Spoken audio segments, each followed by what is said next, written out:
Sering sekali sebagian dari orang bertobat, tetapi pada hari yang sama dia melakukan kesalahan yang sama, padahal dia sudah bertobat padanya. Ini bukan istighfar yang diminta. Kita hidup di dunia sebentar, akhi. Apakah hanya karena kita ingin mendapatkan dunia dan dunia memuaskan syahwat kita dan hawa nafsu kita, kita gadaikan kehidupan yang sepanjang begitu? Kalau misalnya kamu hidup di dunia 60 tahun, tahukah kamu satu harinya di sisi Allah 1000 tahun? Kalau satu hari 24 jam di sisi Allah 1000 tahun, berarti kita hidup di dunia hanya 1,5 jam. Apa kamu tidak sadar?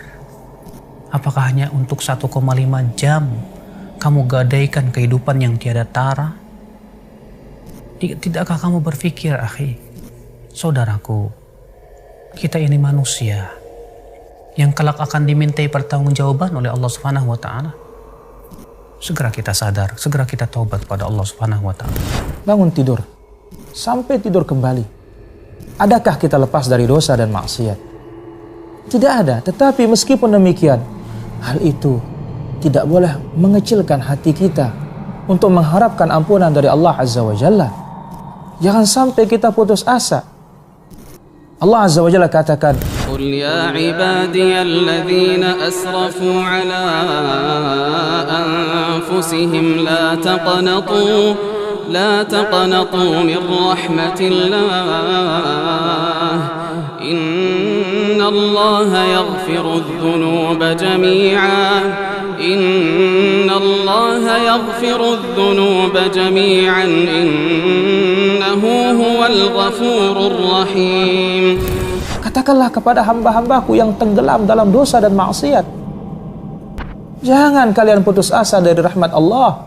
Sesungguhnya Allah Subhanahu wa taala mengampuni seluruh dosa. Kegelisahan, gundah gulana, kekhawatiran, ketidaktenangan, dan ini dirasakan oleh setiap pelaku maksiat. Tidak bisa dipungkiri juga hal ini. Demikian juga orang yang minum khamar. Orang yang minum khamar, tatkala minum khamar dia merasa lezat, namun setelah selesai minum khamar yang ada kegelisahan. Maka dia ingin mencari kelezatan berikutnya.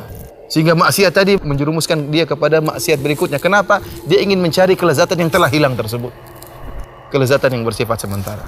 Tatkala Anda bermaksiat, memang Anda merasakan kelezatan. Namun ingatlah, kelezatan tersebut hanyalah sementara. Dan setelah pergi kelezatan tersebut, akan ada kegelisahan, akan ada kekeringan dalam hati Anda, dan akan ada gundah gulana, dan setelah itu Anda akan dihisab oleh Allah Subhanahu wa taala. Jika Anda ingin bahagia, maka takwalah kepada Allah. Melaksanakan ketaatan, maka kebahagiaan tersebut akan selalu ada di hati Anda. Semoga Allah memberikan kepada kamu hidayah, akhi, dan juga kepada saya, untuk sama-sama kita bergandeng tangan menuju surga Allah yang luas, yang luasnya seluas langit dan bumi. Tidakkah kamu ingin mendapatkan surga tersebut? Atau kamu lebih senang untuk mendapatkan api neraka? Wallahi, kesabaran di neraka tidak ada gunanya lagi. Semoga ana dan antum diberikan oleh Allah Subhanahu wa taala hidayah dan istiqomah